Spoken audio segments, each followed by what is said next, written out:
Hello and good morning to Chat Zone.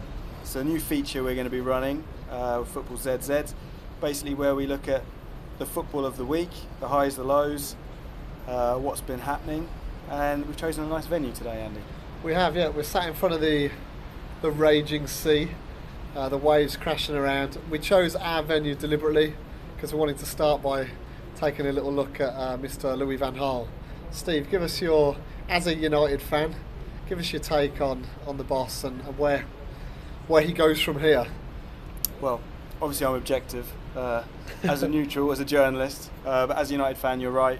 I've got experience of just kind of how disappointing this season has been so far under Van Gaal.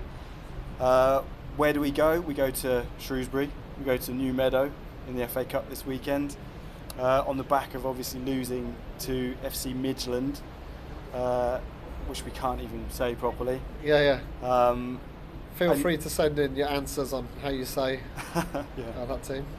I mean, it's a bit obviously gutting to lose last night.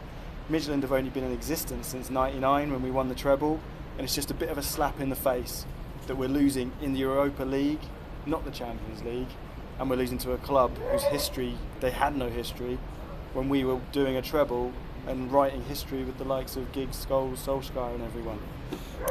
So there you go, fans. Still a United fan living in the past. I jest. Yeah. A mighty year for them. In terms of like LVG's philosophy that we hear kind of banded around everywhere, what's your take on it? Where does it get you going at all when he talks about his philosophy? It does, honestly.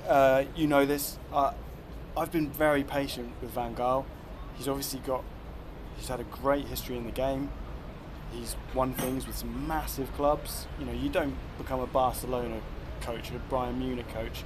You don't win things with those clubs. You don't win the Champions League with Ajax unless you're a great coach. He is a great coach. His philosophy in the Premier League seems to be based on just keeping the ball and recycling it constantly.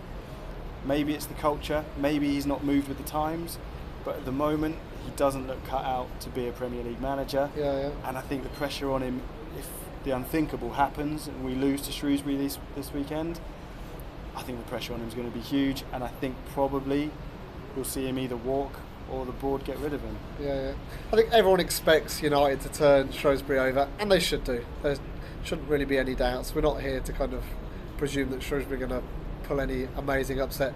I think like when you look at Van Gaal, I look as a neutral, as neither a fan of like a Liverpool or a United.